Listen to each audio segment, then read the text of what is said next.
Gonna go for two here. He's going for two. If you don't make this, you lose. If you make it, you're in a position to win. Got him! One-handed catch as he goes up and gets it. That's just a heavy play. Gonna go for two here. Go for two here. Got him! All right, welcome in, guys. We made it through week 17, if you can believe it. There was lots of twists and turns. We're on episode 23, which again, kind of crazy. 256 games. They all got played. It's incredible. Somehow. Yeah. And they didn't push it back a week. That's the craziest part. Yeah. Seriously. And let's just jump in. Week 17. What were standouts for you for week 17? The Browns get excited easily. Yeah. They do. Baker specifically, man. The guy's been quiet for 4.5 weeks and wins a game against a JV squad and then decides to start talking smack. I kind of like that their coach went out partying and got himself the 1-9er. So that is going to be a crazy twist of events this weekend to see how that plays out. The play caller, right? Wow. Yeah, I'm not sure how they're going to deal without him, but no. Well, what did you see, Chad? 4 coaches too. They just came out now. 4 more coaches got it. Oh, wow. So talk about a JV squad. Like, you're literally bringing up your backup coaches to coach the first playoff game in fucking 117 years in Cleveland. Yeah. Oh my God, it's just always rainy in Cleveland, isn't it? Rainy. Like, I think that's putting it lightly, man. Like, it's like a fucking hurricane and right down fucking the mainland USA. Nowhere near a coast. So how does this happen? Welcome to Cleveland. Yeah. It's just, it's unbelievable that it gets to this point, and the fact that they made the playoffs, good for them. I mean, I'm not a Browns hater as much as they're in our division. It's not a concern of mine. But what a Browns thing to have happen to you. And the first thing that came to my mind is, if I was the Browns GM, would I rather Baker Mayfield get popped or the head coach get popped on this day? Who is the backup in Cleveland? I don't even know. Case Keenum. So I honestly think that I would rather, Well, then it's Baker all day. Yeah. You just see the guy who's a little less mobile, but he's still the same player. Yeah. Well, I mean, I think he's a stronger arm, though. Yeah. and he has playoff wins. So, I mean, that also matters. But, people that aren't going to have their opportunity for playoff wins are going to be what do you guys think about what happened with the Dolphins? Oh, heartbreaking. What happened right? to the Dolphins? Like, they didn't show up. They're the best defense in football, according to Kalen. And I said they were fun defense to watch. They're really fast and such, right? But, man, it's a heartbreaking thing to happen for them. Like, specifically the fan base. You get so excited for this year. Not this year, but, halfway through the year when you're starting to show some stuff. That's right. Our buddy Mikey and the Pepper Grinder. And you get to week 17. It's on the line, and you absolutely throw up a dud. What was that? It's not heartbreaking, because the heartbreaking is like losing by a field goal. Yeah. like when it doinks off the fucking post and bounces in an already horrible season, that's heartbreaking. When you get fucking fisted like fucking Juice and Sons on the last week of the season, that's not heartbreaking. Yeah. That guy, man. But is it? It reminds me of the line from was it Dead as Scream? They are who we thought they were. It's like that's how you go out. That's what we're going to remember you guys for the next 8 months, right? Yeah, I mean, the talk afterwards was, did the Dolphins need to find a new starting quarterback? Which, that to me, I mean, I have not supported Tua at all at any point on this show. But, I mean, the fact that happens and they're automatically calling for his head, come on, man. This is why teams like the Dolphins and the Browns, and they just can't have nice things because the GMs are looking at the Twitter and Reddit feeds and, they're making decisions that way. Yeah, and let's be honest. Tua's not going anywhere. That's right. Let's be honest. Well, the kids are they came out and backed him. They came out and backed him. They said that, that's absolutely absurd. But, yeah. Yeah, he's a smart kid, talented. He's dedicated. We definitely saw his flaws, right? A good number, decent numbers, 10 touchdowns and 2 interceptions or whatever. But he needs obviously to do a little bit more. He needs to get the professional game in order, and I expect a player like Tua to be okay with that. So I'm not worried about him by any means. And they have a top 3 pick still. Yeah, well, then there's one, and then they got theirs, right? Yeah, which is still in the top 20. Yeah. Whoever the Texans are picking, they get that pick. So Third. Yeah. Is it yeah. third? Wow. Yeah. So they get the Because tackle of that from Oregon. doink and kick. They could slide it and snag that tackle from Oregon, man. Honestly, that could be the answer to their woes. And I'll tell you what I would do if I were them. And Chad and I were talking about this a little bit. Was look at some of the people that Tua was throwing to in college. One of them's still going to be out there. He's likely going to be sitting there at the number 3 pick when the Dolphins go out there. And the guy, he just won the Heisman tonight. Go get him. That guy is ridiculous. The only thing I don't like about that guy is he came out and said, if you're not the biggest or the strongest person, don't worry, you can still win the Heisman. Like, bro, you run 4.1. Like, yeah, you should probably win. No doubt. Yeah, and if it wasn't for that 40 speed, I think he could actually even be there in their later picks. But with that 40 speed being what it is, he's going to be taken pretty early. He's going to be in the top 6 or 7 picks, I feel. I had to watch him absolutely dismantle Notre Dame. I wasn't going to bring it up. Like, Well, I'm going to tell you right now, like, if anybody in the AFC, like, look out for that kid. I just saw what he did, and it wasn't fair. And Alabama produces beasts at receiver. Yeah, and he's not small. He's not a small, fast guy, right? He's big-bodied and knows how to play. he just needs to fill out a little bit, and I mean, he's fast. So, like, he's not DK Metcalf strong, but, he's also not like a little baby. I don't know. Right. I have no problem with anybody taking that guy in the top 5. And before we jump to like the next topic, can we just take a second to respect Larry Fitzgerald since we're talking about receivers and it's week 17? Yeah. It's actually the game I was going to go to next, so I'm glad that you did that. Yeah, for sure. You don't say we planned that, and we 100% did not. Yeah, we do not plan that much. We're just we're synced up. I don't ever lead topics. Yeah, no, it was like it's such a heartbreak way for him to go out, right? Like they had all this optimism about them there, so I was on them from the beginning of the season to about week 13. Yeah, and unfortunately, he had to go out like this, and they had the pieces there, and I thought it was a year they could have made a push. And he had an amazing career. I'll still never forget the play in the Super Bowl. I know they lost in the Super Bowl.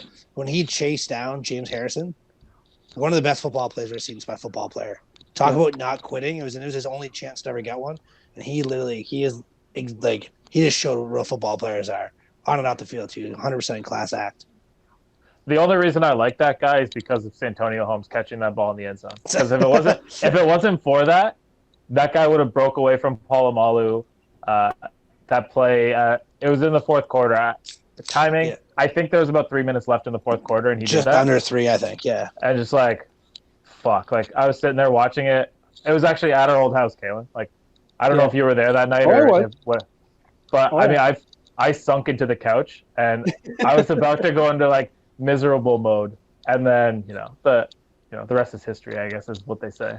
Yeah. Well, he's definitely the story of consistency. He was always a reliable target for whoever was at quarterback. I remember when I, was really diving deep into football, and the Cardinals had those really horrible jerseys, and it was just him and Anquan Bolden that were there as anything to talk about. And I don't know, he just stuck it out. He stayed with one team, and it wasn't even a very good team had a good 3-year stretch, and that was about it. But he's just an all-around great teammate, and you're never going to forget the way he played the game for sure. Absolutely. I mean, like that guy, he's probably going to go down as one of the most underrated people of our generation.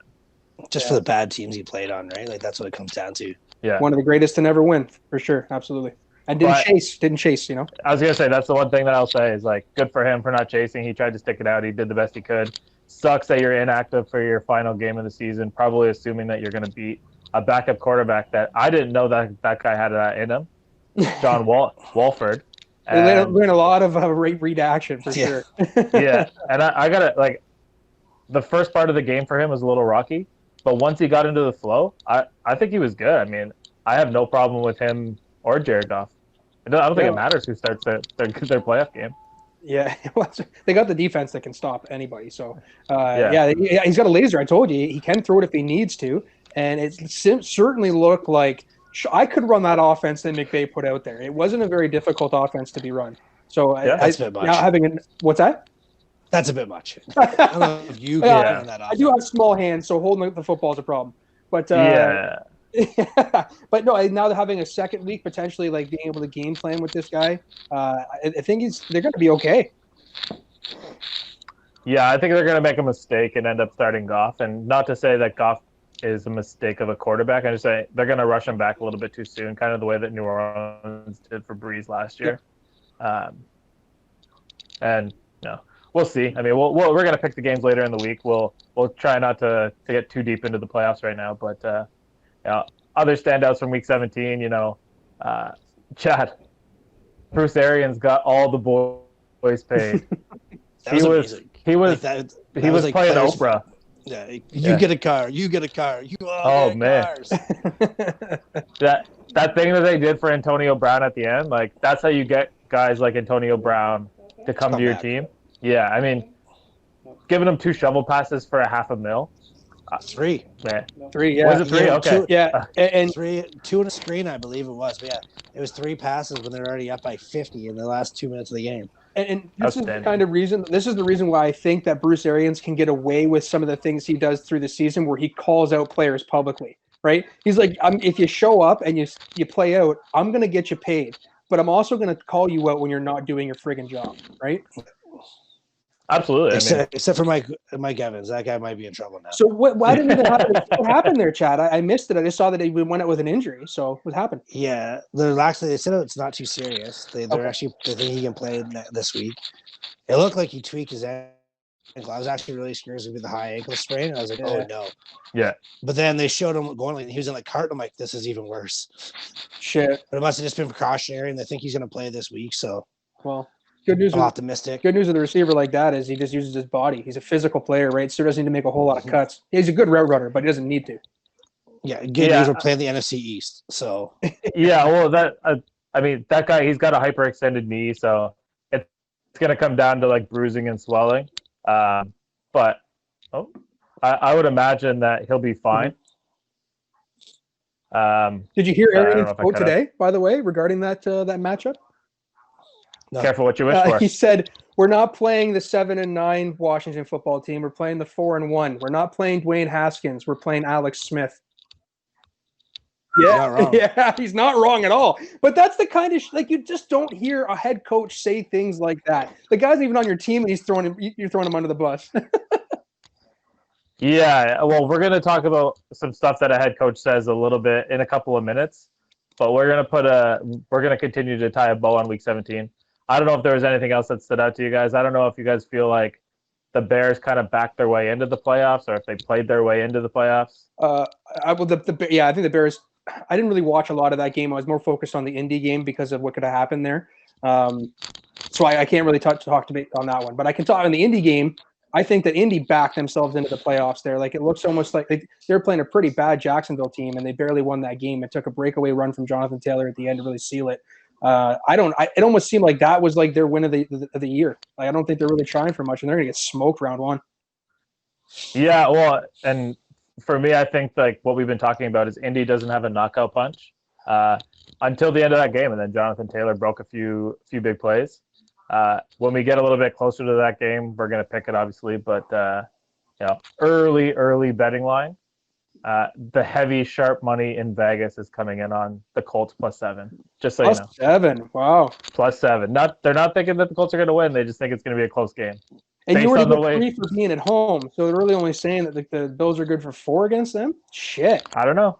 They think it's a bad matchup, but we're not. Like I said, we're not going to break down too much of the playoff games until we get to that point. But sure, that's an early line. So, another, and the biggest story probably coming out of Week 17, I guess, was who was going to win that shit division, right? As far as the Giants and the Cowboys, I mean, I definitely thought the Giants blew it at the end there, but let's just jump right in. How do you guys feel? How do you guys feel about what the Eagles did? I'm not totally for it. I get the draft pick, the considerations there, but you play to win every single game. And I look at it, and I read today that Brandon Graham and Jalen Hurts knew that this guy was coming in anyway. And then other players are saying they didn't know what was happening. So I don't know where the miscommunication is there. But what's the point? I don't understand it. Like, are you a players coach with Doug Peterson, where you're saying to Sudfield, listen, you stuck around, you've practiced hard, you've been here, I'm going to give you an audition time? Or are you actually trying to see what you have in him? Like, I just don't. Jalen Hurts is your answer. He's played well, except for one game. He's played well this year. I just feel like that's the answer. I just don't understand what the move there is. Well, Chad, like, how do you feel about all this? I mean, it was affecting who you were going to play. Obviously, Doug Peterson cucked you on your bets. And for anybody that doesn't know, Chad had the over, and then they pulled their starter. I was fucking furious.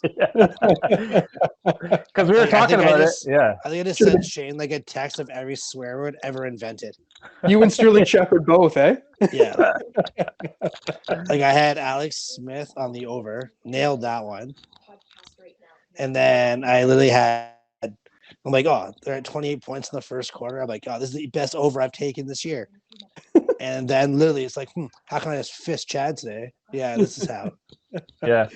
It was such an ugly game too. Like that and as a business, the NFL prides themselves on being this big business. How the hell do you put that as your Sunday night ender for the season? And the team allow the team to do that. Like I guess teams can run the way they want to run, but like that just really gonna next year they're gonna really have to put consideration into that because that's some bullshit they put on the field there for the last game of the year. The problem is it was the most impactful game, right? It was. So it made sense. But Yeah. But you can't tell a team how to coach and how That's to right. play your personnel, right? Like you roll the dice on it. And as a football coach, like I'd be absolutely embarrassed. Like now how do you go look your owner in the eye and be like, well, this was our game plan. So unless that came from the top, and if it did, like, how do you have any morals if you're Doug Peterson then? Like all you ever been taught is to win football games your whole life, playing football, now coaching football. Mhm. And you made your choice to throw that game. And you can deny it all you want that you thought Stifel deserved an audition. No, he didn't. You already knew Carson Wentz is gone. Cool. Jalen Hurts is your guy. No one gives out a fucking audition in the last game of the season to a third string quarterback. Against a playoff caliber team. Yeah. A division playoff caliber team. In a close game. It wasn't like that game was out of reach. Yeah. So Doug Peterson should be ashamed of himself. The Philadelphia Eagles, as a fan base, like they deserve better than that. They're hardworking people. They fucking threw snowballs at Santa. Like they're not the kind of people that they don't want things the easy way. You know what I mean? So like, to get a 3 picks better, if that's what the reason was, get the 6th, so the 9th pick, that's not okay for their fan base. That's not who they are. No. And they had to watch their coach do that. Like he should be absolutely embarrassed. He should be fired. What a far fall from grace it is for Doug Peterson and the Philly franchise. Because a few years ago, their Super Bowl champs, he's heralded as this amazing offensive guru who was able to use 2 different quarterbacks to get to the Super Bowl. And here we are now talking about taking his head. And it's not just us. Like they've been saying that now for a few weeks now. But this was the icing on the cake, I think. This is really shitty for what the Philly fans, like Chad said. And like I said, it's even more shitty for football fans.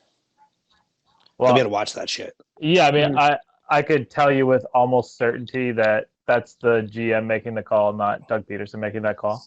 As far as he might want to see what the roster holds next year, it really meant nothing to them other than higher draft picks. The bigger problem that I had with everything was the temper tantrum that the Giants have thrown over it. The players, hey, listen, the players can do that. I'm cool with the players. The coaches, I think the coaches got to be quiet. Nope, everyone has to be quiet. 17 weeks to get the job done. You chose not to. Yeah. You left the ball in somebody else's hands. Like exactly. When you watch fighting, you hear every fighter say, "Don't leave in the hands of the judges." If you think you're up one round to one round, or you're up 2 rounds to 1 round, but you're not sure, you put in that knockout punch. You don't play it safe. So for a team with the Giants to coast in and say, "Oh well, they lost because that's why we didn't get in." No, fuck you. You won 6 games. That's why. That's why you didn't get in. If they played in the Big Ten, they wouldn't even be bowl eligible. Unless you're Ohio State. Unless you're Ohio State. Yeah. No, I do totally agree with you there, Chad. But the people that spoke out, the players who were outspoken, were producers on the Giants. Like if we're talking about a second or third stringer, but I'm not going to put it on the fault of Sterling Shepard for the losses in the year or Leonard Williams for the losses in the year. Those are players that actually came and balled out and tried. Danny Dimes put up 10 touchdowns this year. That's a guy, like he didn't say anything, but if he had, that's a guy I had an issue with. No, if he did, that's a guy that I'd hold issue with. But somebody like Joe Judge, what about Golden Tate? Golden Tate came out and said that. Yeah, but Golden Tate this year. Yeah, but Golden Tate went against his own team this year too. Golden Tate's got a mouth. I have an issue with Golden Tate for going at his own team publicly like he did earlier in the season, and then getting a suspension for a week. So I expect that from him. Jalen Ramsey. Yeah, but I expect that from a player like him. But like when you're cheering, like again, the players that produced, that tried hard, that showed up, and if they speak out, I'm cool with it. But a no-namer or a shitty player that comes out and says something, prove that you could have brought a win to your team. Do something to do that, right? Because if you had 11 Sterling Shepherds, or you had 11 Jabril Peppers, or you had 11 Leonard Williams, you'd probably win a few more games. It's participation ribbon culture, and that's all these guys are. They want something for nothing. They didn't do a good enough job through the season, but everyone else sucked, so they thought that they were the least shitty of all the teams. When it came down to it, what should have happened is the league should have just said, "Fuck you guys, the Dolphins are in, and they're going to play in the NFC playoffs." Yeah. I mean, Yeah. I mean, if you want to talk about putting a product on the field, but I think that the Dolphins, people would like to see the Dolphins play the Bucks. Or Less traveling too, you know. Throw in the cards. The cards could have been in there. Third team out of the West. Hey, yeah. I mean, let's boot out one of these AFC East teams that is dog shit and doesn't really deserve to be there. And I mean, at the end of the day, I do think that Washington holds the best chance, I guess, against Tampa, but none of them are going to fucking come close to them anyway. It's going to be fucking dicks getting beaten into the dirt. It's over. Not going to be that close a game, that's for sure. No. And, that my only issue is the way that the Giants handled it. I have no problem with what the Eagles did. I mean, mostly because I had the under, but... the truth is spoken now. Yeah, right? I understand the angle now. Yeah, I had the under, and I had the Eagles plus 13.5, so that was pretty good. But, let's move on to football that actually matters. The wild card weekend, we have Super Wild Card Weekend is what they're calling it. Somehow they're putting a game on Nickelodeon. I would love to see which players are mic'd up for that one. Can we get slimed?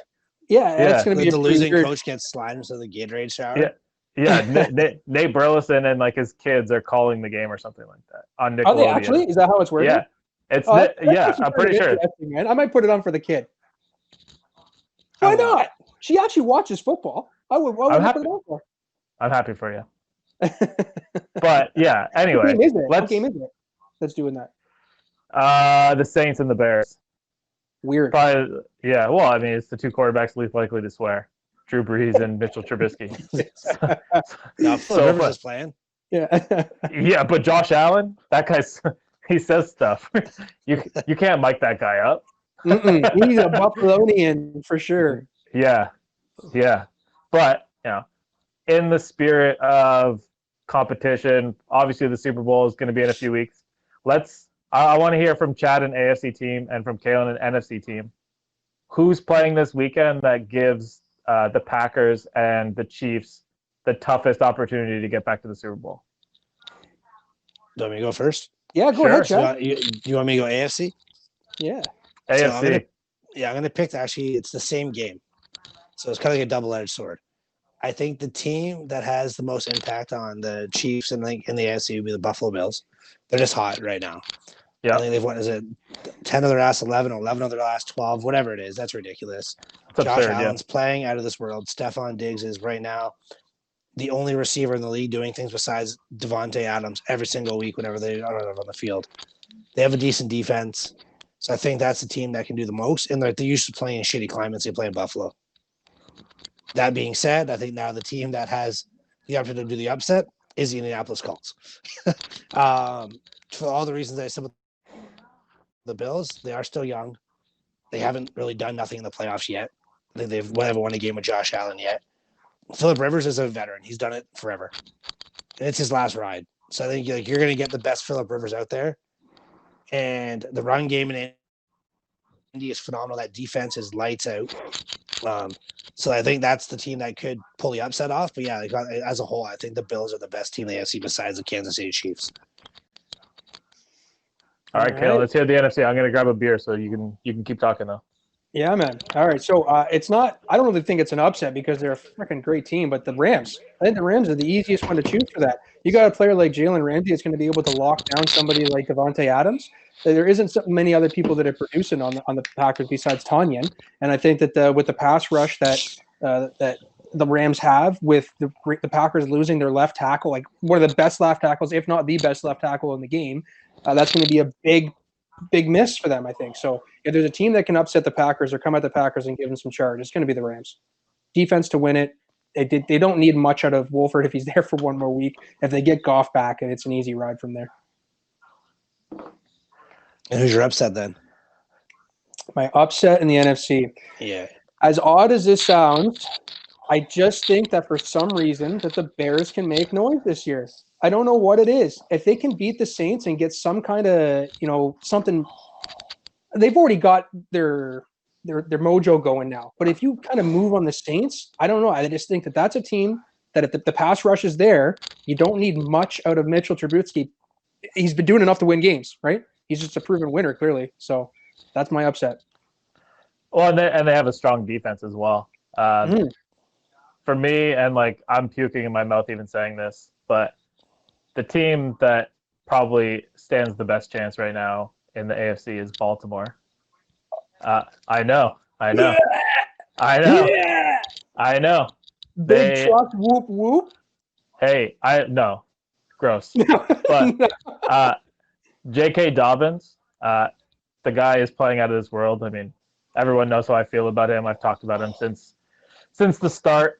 I guess we weren't doing the show during the last draft, but Chad knows how I feel about J.K. Dobbins. So if somehow Lamar Jackson can learn how to complete 10 passes in a game, I think that there's going to be a team without a pass rush out there that they play in the first round that they're going to run through. And then it's going to be difficult from there. But, it makes me want to barf thinking that. And then in the NFC, I agree with Kalen. I think that the way that the Bears play defense, it's going to be tough enough for them to beat the Saints, but they have the dogs out there to run with some teams that are high scoring teams. But I'm down with it. For how much we've ripped apart the Bears. But we've that's already it. apologized. We rip them and they Now do you're well, giving and them they don't do well, and we rip them. So I think that they played okay against the Packers. I just think that they were. I don't know. Aaron Rodgers wanted the MVP badly. That's and he went and got it. Yeah. You got to prove a point that Josh Allen's not there yet. I think that's what it was. I think he didn't like hearing that name in the news over his. But one thing that we forgot to talk about when we said we were going to bring it up, I guess the MVP were out there. We're talking about it. So a dark horse MVP candidate that we would have never thought about coming into the season. Josh Allen, right? Yeah. I'm just kidding, Kalen. We're talking about Derrick Henry. I'm just kidding. Hey, you could say Josh Allen. Nobody would have said that, but no, it's good. No. Yeah. Hen? I mean the race seems like it's a little bit it's kind of like it's Aaron Rodgers trophy already, right? They already gave it to him. Everyone's just playing for second, but I mean, I guess the race for second's exciting too. I don't even remember when Chris Johnson got the 2,000 yards. Who won MVP that year? 2008. I can't remember who did that. But it's like it's always like a quarterback going crazy. It had to be Peyton Manning or Tom Brady. That's a pretty safe bet. It always has to be a quarterback that goes off on a year like that. Like very few people have done what Derrick Henry did this year, and he's not going to get the MVP. It's likely he's not going to get it anyway. But he's definitely my team's MVP, so that's all that matters, right? Well, the reason I brought it, go ahead. Sorry, go ahead. I talked about it before, before the show started. We had kind of brought this up, and I said, unfortunately, no. There's no way no one's beating Aaron Rodgers this year. It's that simple. We've all agreed on that. But they don't ever give the MVP and the Offensive Player of the Year to the same person. Mm-hmm. So I think there's no way they can not give the Offensive Player of the Year not to Derrick Henry. You know what I'd be really pissed with is if somehow, some way, this turns into a co-MVP year again, and it's another like that where Henry and Rodgers get it. The last co-MVP was when McNair and Peyton Manning got it. But I'd just be surprised. The Titans Man, if that happens, I'm gonna be furious because I just fucked over my bet. Yeah, well, would you be more pissed if it was? Yeah. Would you be more pissed if it was Aaron Rodgers splitting it with Derrick Henry or Josh Allen? Josh Allen, I'd be more mad about. Yeah, 100%. Because Derrick Henry, guys don't there is no true running backs really anymore, right? Yeah. He's the last of a dying breed. Yeah, of the old throwback guys, like everybody thought Zeke was going to be that guy, and he's fallen off the face of the earth with a much better O-line than what Tennessee has. But the way he plays the game, downhill, abusive, the throwback style, those guys don't exist anymore. And to see a guy do 2,000 yards is unbelievable. Mm-hmm. Their bodies just don't hold out like that anymore, and he's done it now the last 2 years. He's been the best in the game. Yeah. So I would have no problem if he won it. I would have actually no problem if he won the MVP. Unfortunately, he's just not going to do it because a guy named Aaron Rodgers lit out the league this year. and because you bet on him, so yeah. we're rooting for your bet. And if I could be completely honest, like right there in that, and just talking about that there, I don't even think I'd be totally upset if he didn't even win the MVP, because here we are. I can bring up totally talk about Chris Johnson's 2,000-yard season, but we don't know who the MVP was that year. We're taking a guess with Peyton Manning, right? It's like people aren't going to remember the MVP, but they're going to sure as hell remember the fact he broke 2,000 yards. That's something that's always going to go down, right? Yeah, for sure. And the reason I was bringing it up is because there's lots of head coaching and GM positions. And actually, the Titans' offensive coordinator is getting consideration, but 6 different teams. Yeah, well, I mean, he should, I guess, as long as that team has a defensive lineman as a running back, they should be fine. But the Texans just hired a new GM. Yeah, they got Nick Caserio. Nick Caserio, the director of player personnel. So that was the guy they went after last year, and then New England roadblocked him because Bob wanted to get him, and then they made Bob the GM, and they fired him anyway. I just think it's such a Houston Texans thing to do. I think you just go away from that whole front. Like, why would you go back into that pool? Move on to a different direction. That being said, Nick Caserio has been a very highly touted person around the league for a few years now. Yeah, well, I mean, that's interesting. But, yeah, I mean, the question I was going to ask you guys is if we'll make Kalen the GM, we'll make Chad the coach. Give me the destination that would be most desirable to you. Like, don't worry about every team is offering you the same contract. Okay. But you need to make the decision based on, I don't know, whether it's draft order or what you have pieces around you. Yep. What do you got? All right. As a GM, I think the easiest pick for that is going to Jacksonville. You're going to get the number 1 pick. You're going to get Trevor Lawrence. You can build around a generational talent. You've got an owner that has already come out and said he's committed to the football operations and he's going to invest even more into it. And he's not afraid to spend. You got over about $119 million or something like it's close to 120 in cap space coming to the offseason here. So money to play with. Yeah, absolutely. You live in Florida, so the weather is nice and you don't have to deal with income tax. There's a whole lot of positives to going to Jacksonville. The only negative there is there's only the uniforms. The uniforms are ugly. But within the division, there's only one team I think that looks ugly right now, and that's Houston. Whereas the other, you're playing against 3 other teams that are built, or 2 other teams that are built, right? So it's a difficult ride up. Okay. And for me, there's 2 teams I would consider. One, obviously Jacksonville, like having the first overall pick. If you're an offensive-minded coach, knowing you can get Trevor Lawrence, how do you not make that? That's like a fucking hit the lottery. Mm-hmm. Yeah. But if I can't go and get my guy like that, it's simple. And Kalen's been banging the drum for them all year long. And I can't believe probably going to go. We never agree on anything. But the LA Chargers job with Justin Herbert. Yeah. Like, you have your franchise quarterback for the next 10 years given to you. You have a really good receiving core. That team isn't that far off. They're not. They need better leadership. They need a little bit of help on the defensive end. But if bringing in your own coach, like, you can bring in your own coordinators, do it your way, and the pieces are there offensively. So you only got to worry about one side of the ball. You have a running back, you have a top receiver, you have a quarterback for the next 10 years. And don't forget, lights out as a rookie. Don't forget, you probably have, arguably, in my opinion, probably the top safety in the game who didn't play this year. Yeah, you have a player like Derwin James who can do literally every position, including playing defensive end sometimes. That's insane. And not having him here this past season and still doing what they were able to do, that is a team that would be really fun to coach, man. You just got a couple of pieces on defense, and you're flying, man. As a head coach, that has to be like the best land. That or like as your landing destination, you're laughing. Mm-hmm. Right, yeah, and you also have Joey Bosa on your defensive line, right? That guy's all right. Which is going to get you, 10 sacks a season minimum? Yeah. Well, I mean, you would hope that he's going to get a couple more than that. But, I mean, their defense, I think, is going to be pretty stacked. They have draft picks. I'm glad that you picked that because I definitely think that the Chargers job is going to be the easiest one for the Chargers to fill. Everyone's going to want it. The name that I heard today was Urban Meyer. And if I were a coach transitioning into the NFL, I understand the Jacksonville thing, but you already know what you got going into that stadium. Sure. You're coaching in LA. There's really not a whole lot that you need to bring in free agent wise. You can do this all completely through the draft. You're good. You're set. Done. So And everybody looks good in powder blue. Yeah. I'm kind of forgetting because I don't watch a lot of college football, but who was the king? Like when Tebow was there, who was the coach? Urban Meyer. Right. So outside of maybe Bobby Bowden, right? He's probably the king of Florida, right? Urban Meyer.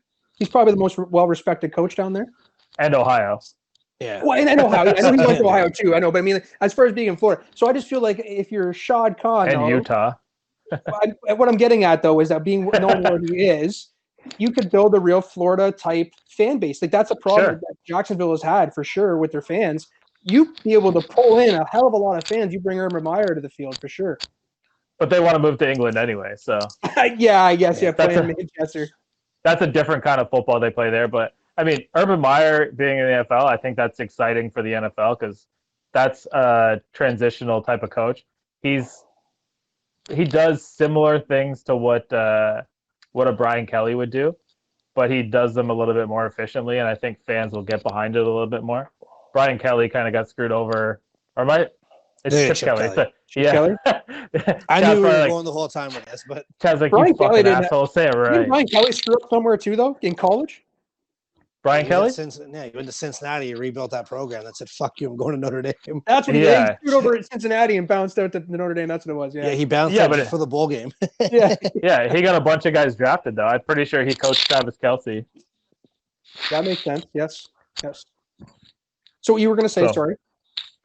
Yeah, what was I going to say? I forget. I don't know. Anyway, what I was saying, I guess, was I think that Urban Meyer in the NFL is a good thing. Yeah. I know that NFL teams are looking for the sexy college coach. I don't know how Cliff Kingsbury got in that discussion, but this guy is actually a legitimate coach. He's been successful everywhere he's been. He wasn't just a coordinator that got handed this position. Mm-hmm. He built the Utah program with Alex Smith. He went to Florida, won did he win a national championship in Florida? I'm not sure. I think he did. No, I'm pretty sure he did. That's why he's like the most beloved guy. Like I'm pretty sure he might even won 2, to be honest with you. I know that they lost one, I'm pretty sure, but they did lose. Okay. Yeah, but anyway, I mean, and he won in Ohio State. And I don't know. I think that guy in the Chargers makes a lot of sense to me. He gets screwed out of Ohio State. I mean, he really should have kind of still been there, I feel. The tattoo thing, right? On a side note, Kalen, I thought for sure you're going to take the LA job from me, and I was like, oh, that's all I wanted to say. What? I just don't want to play second fiddle to the Rams out there in that stadium, that's all. Well, you win a couple of games and no one cares. Exactly. I guess that's true. I'd be the best looking coach in LA, but I'd be better looking than Sean McVay. But the only coach I'm taller than. Jesus, is that what Ashley just told you to say? No, she tells me I'm short on the regular. Everywhere. But everywhere, every day. She doesn't even say it. She just goes and stands beside him. Dude, anytime I go to post, I did take a picture, she's like, okay, get off the rock. Jeez. Yeah, I mean, there's lots of vacancies out there as far as coaching and GMs go. So we'll see how that kind of stuff goes. I'll be honest, I thought that there should have been a couple other guys that didn't keep their jobs through this. One of them being Zach Taylor in Cincinnati. I understand being dealt a tough hand, but the guy has less wins than Adam Gase does in the same time period. So yeah, he's not as an offense. No, he had Burrow. When he had Burrow, some things were starting to click there, and it doesn't have. Yeah, there's not a lot of pieces you can win with in Cincinnati, to be real. I mean, T. Higgins is going to be a great receiver, I think, and that's great for Joe Burrow that he's there. Sure. But I just don't think there's anything else really that you can say. Like Jesse Bates, you know what I mean? Like who else is going to be is in Cincinnati to bring a name up? I think they have a good linebacker, Jared Davis or whatever his name is, middle linebacker. Can't remember what his name is.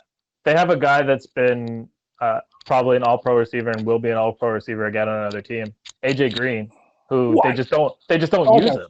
They doghoused him. That's all they did. I don't get it. This year. They treated him the same way they treated John Ross, and I don't get it.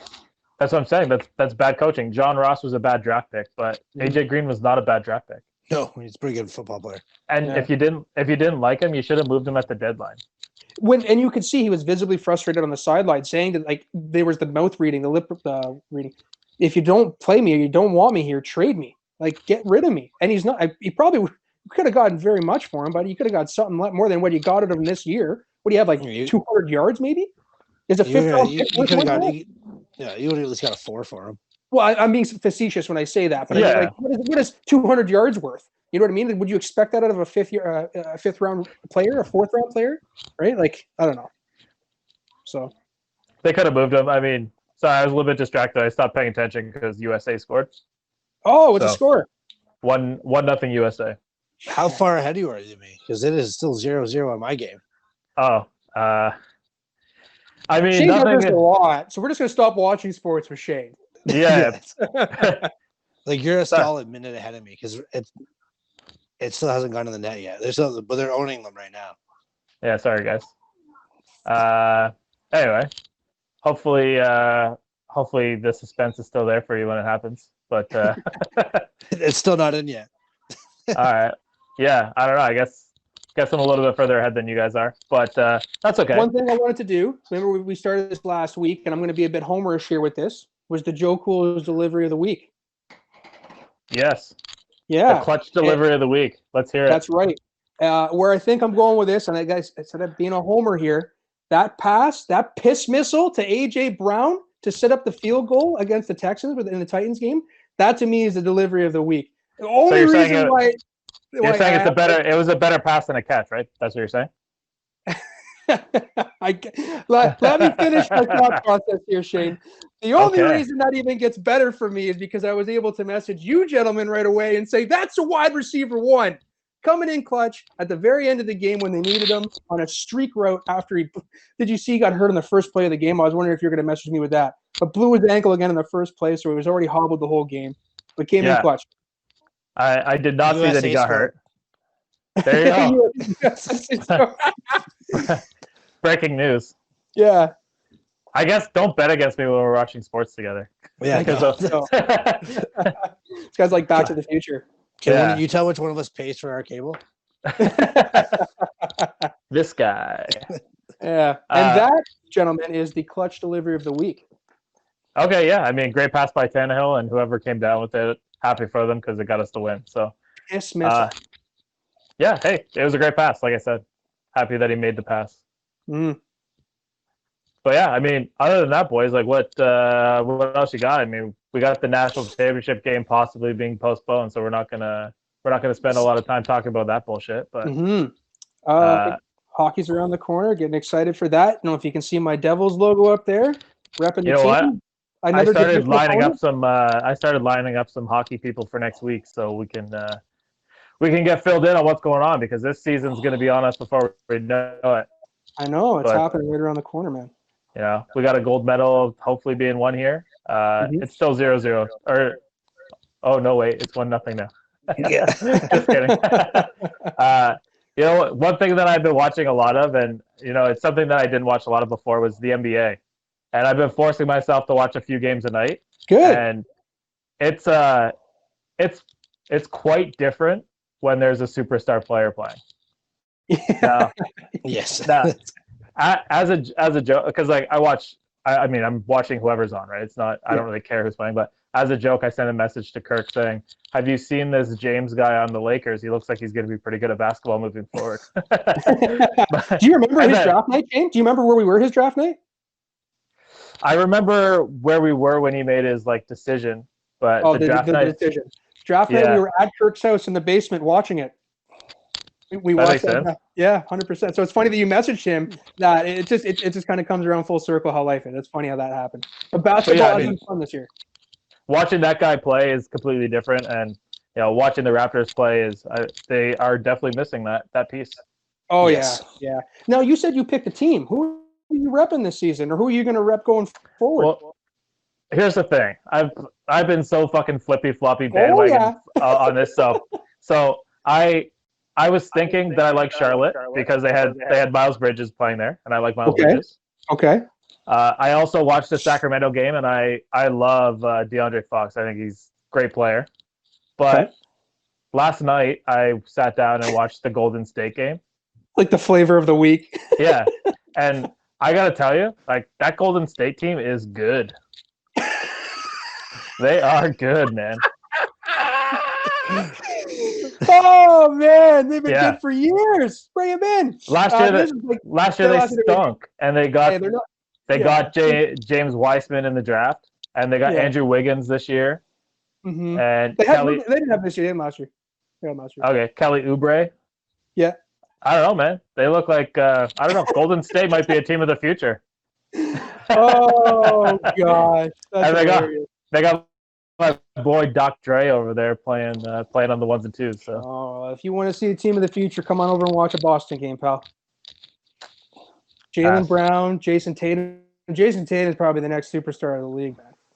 When your star player played for Duke, I'm gonna pass. Well, but is what it is. Other than that, boys, I think that puts a wrap on episode 23. You know, definitely make sure that you check out Joe Cool's delivery. Yeah. And Chad's almost falling asleep over there, so. Yeah, so I am. It's past my bedtime. Yeah. You guys keep me up way too late. Yeah, we're gonna sign off, but Chad's gonna have a gem for us on the website again this week, so make sure you check that out. We're gonna post all that stuff on Facebook and Instagram. I've been putting gambling picks up there. We've been doing pretty decent with them. Decent as the under is not really a good word to use. You're doing pretty damn well. Yeah. Well, hey, I'm being humble. Yeah. Make sure that you're subscribing to our YouTube, and everyone get on Kalen because he still hasn't provided a single piece of content for the website. But other than that, cheers. Take care. We'll see you later on in the week. Later, guys.